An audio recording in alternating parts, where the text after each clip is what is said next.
Hello everyone, my name is Brayden, this is Airless Quill 9, and in today's video we are going to talk about Death Knights, the haunted commanders of unliving legions. So, Death Knights are champions of evil. They are armor-clad skeletal warlords.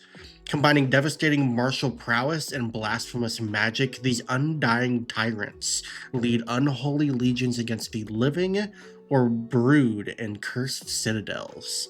Every Death Knight is haunted by a legacy of tragedy and dishonor that drives it to commit greater evils. The most famous Death Knight in Dungeons and Dragons is arguably probably Lord Soth from the Dragonlance setting. And Death Knights are just this high challenge rating uh, undead paladin that really has a distinct feel and mystery about it. And you can really see the kind of unholy majesty that they kind of represent in this particular art here. And so in this video, we're going to be taking a look at the Death Knight and a new stat block that accompanies the Death Knight. And we're going to compare the Death Knight stat block to its 2014 counterpart. So first off, we're going to start with the Death Knight. These are deadly combatants and domineering commanders with grim histories. Some strive to end the curses that doom them to undeath, though their selfish souls eternally shackle them to their fates. Others, like the infamous Death Knight Lord Soth, brood in dismal ruins for centuries, rousing themselves to action only when something reignites their deathless evil. So the Death Knight is a medium or small undead, which is chaotic evil. They have an armor class of 20, an initiative of plus 12. They have 199 hit points, a speed of 30 feet.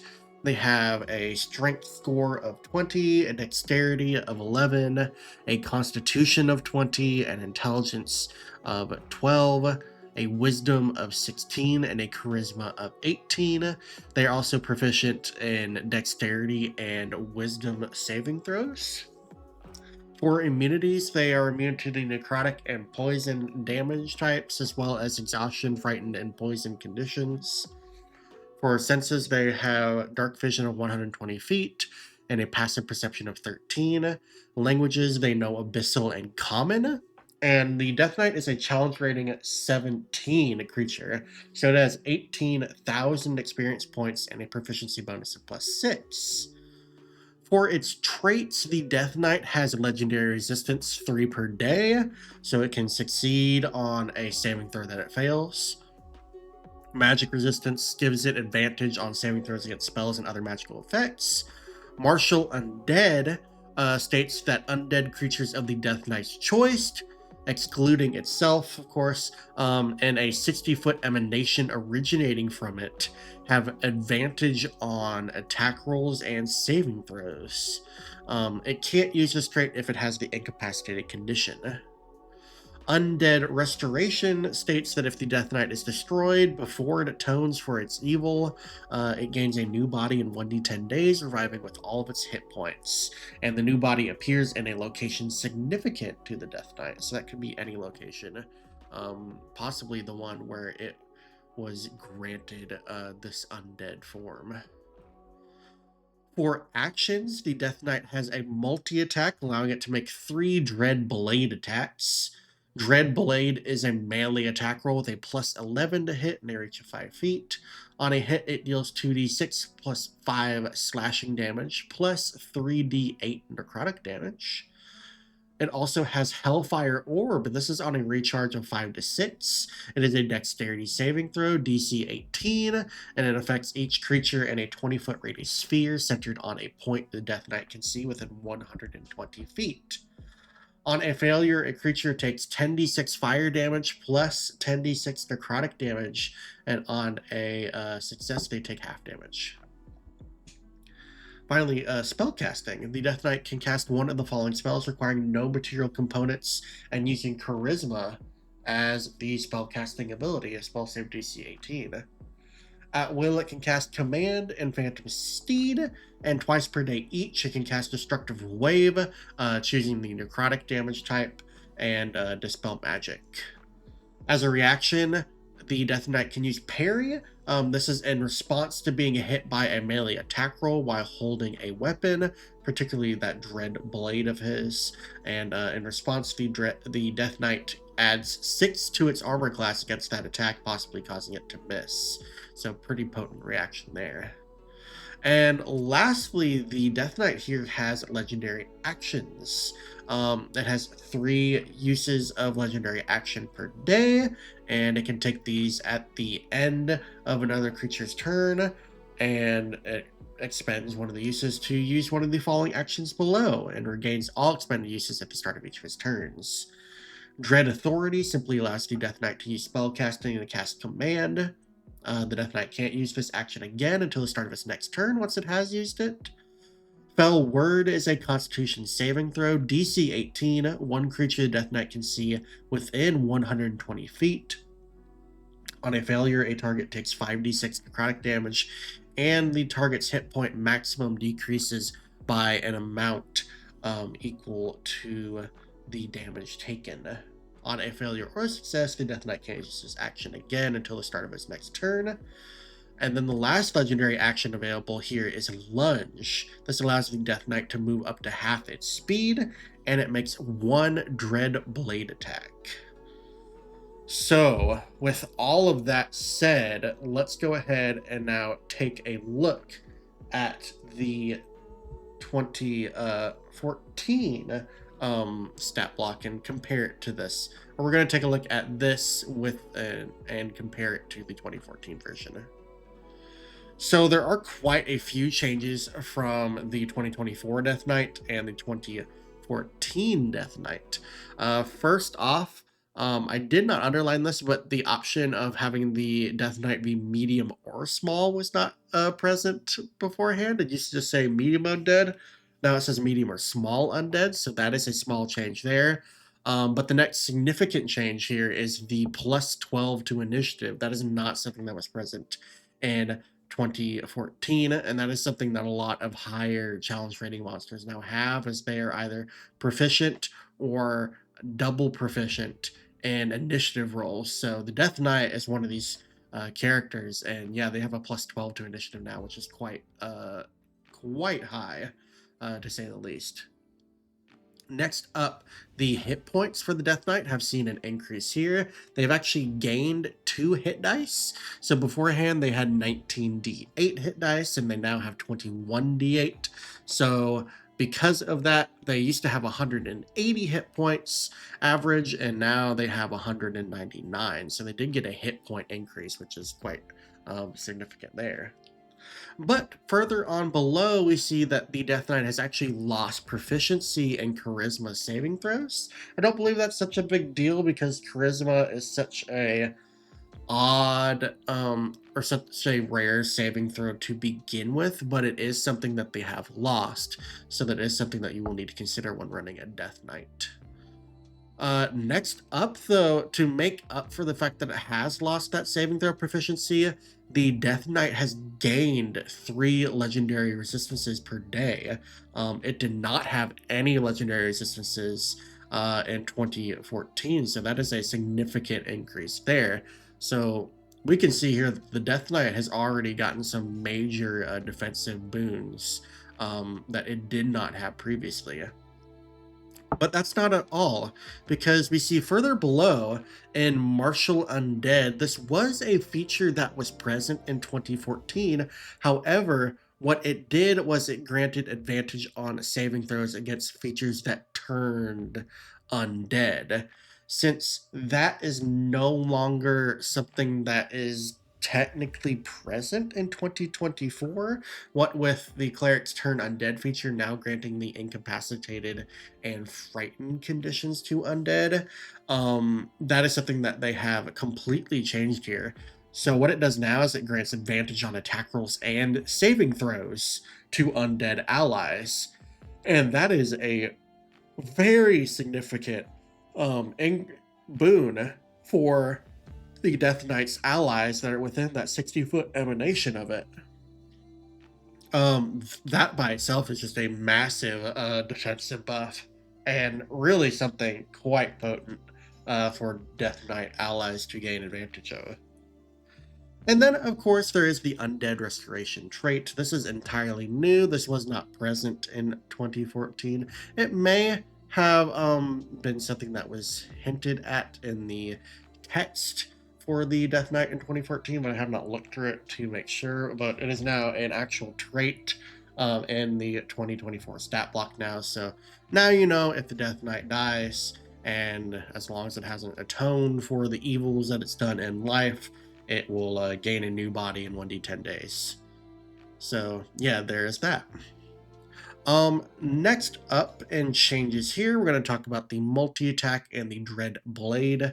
The Dread Blade has replaced the Longsword in the Death Knight stat block. But yeah, in 2014, this used to just be a longsword attack, and it dealt 1d8 plus 5 or 1d10 plus 5, depending on if the Death Knight was one-handing or two-handing the weapon, plus 48 necrotic damage.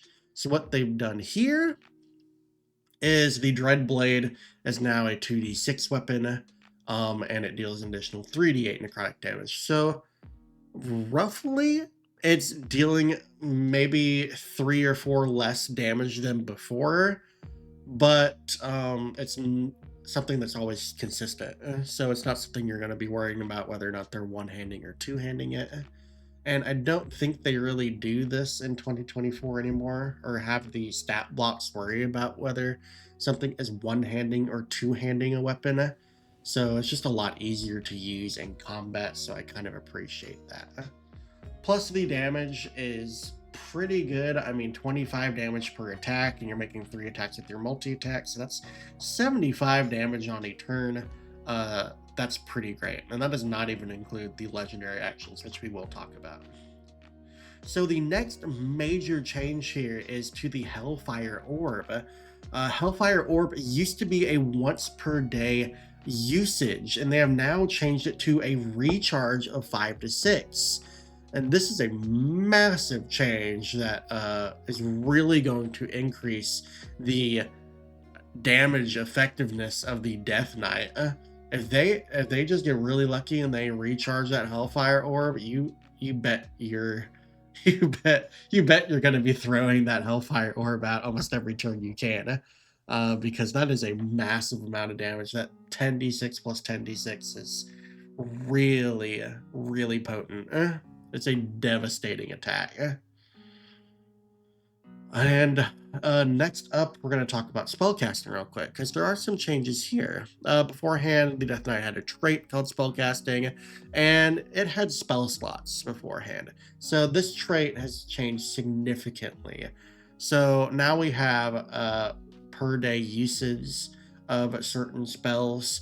We did get the inclusion that the Death Knight does not require material components to cast any of these spells, so that is a nice buff there.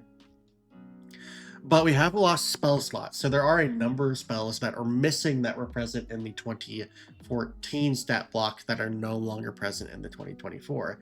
These missing spells include Compelled Duel, Searing Smite, Hold Person, Magic Weapon, Elemental Weapon, Banishment, and Staggering Smite. So those spells are no longer present here.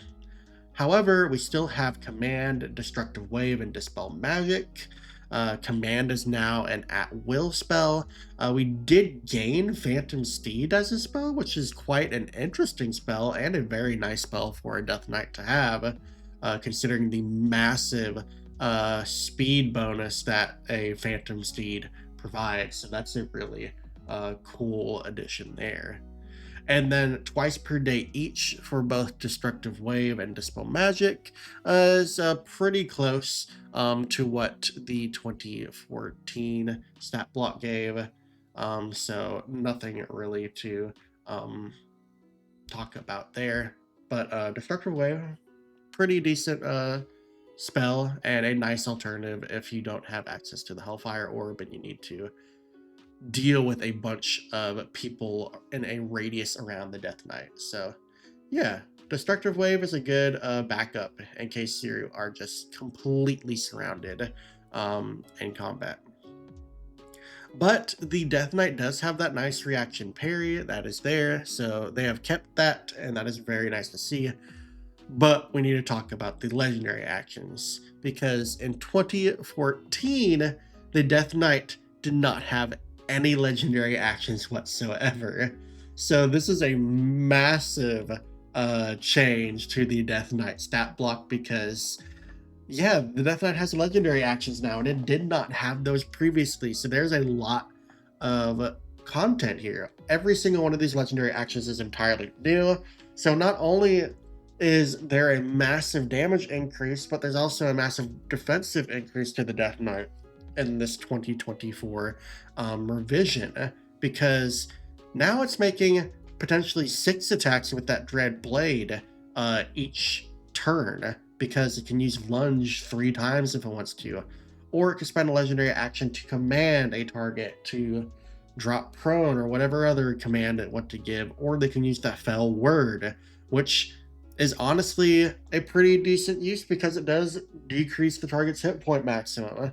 So yeah, some pretty great uses here, and the Death Knight has definitely seen some massive bonuses to its 2014 stat block. So honestly, even though it lost some spell options, this Death Knight is leaps and bounds more potent than the 2014 version. And I would never go back to the 2014 Death Knight because it just never lasted long in combat because it couldn't do much. All it had was his action, which it can multi-attack, and that was it.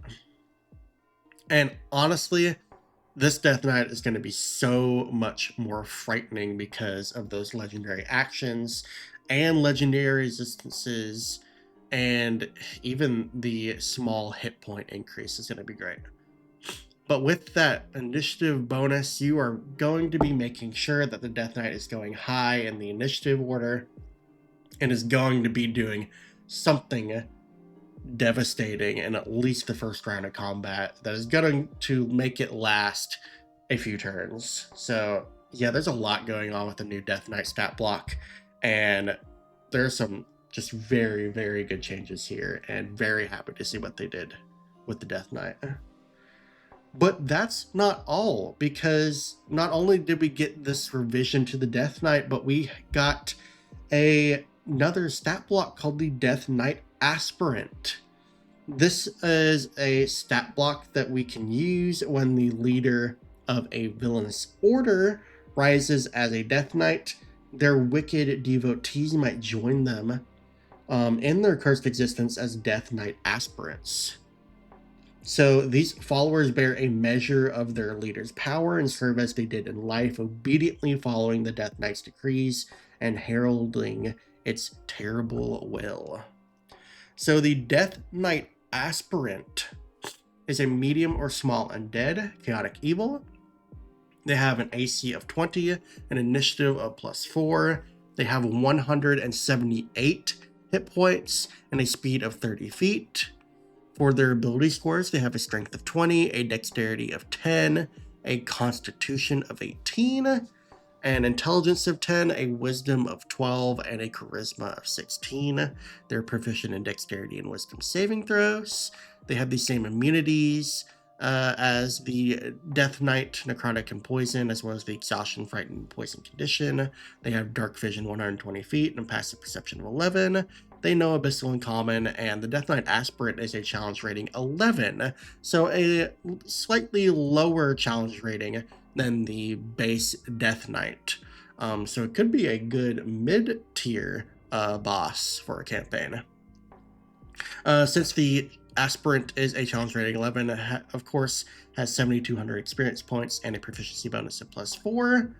And for the traits that the Aspirant gets, they have that magic resistance, and they have the martial undead trait as well. So some pretty potent traits available to it. In the action section, they have a multi-attack allowing them to make 3 Dread Blade attacks. This version of Dread Blade is a melee attack roll with a +9 to hit and a reach of 5 feet. And on a hit, it deals 2d8 plus 5 slashing damage, plus 3d6 necrotic damage. They have switched the die types for this version of Dread Blade, which is kind of interesting.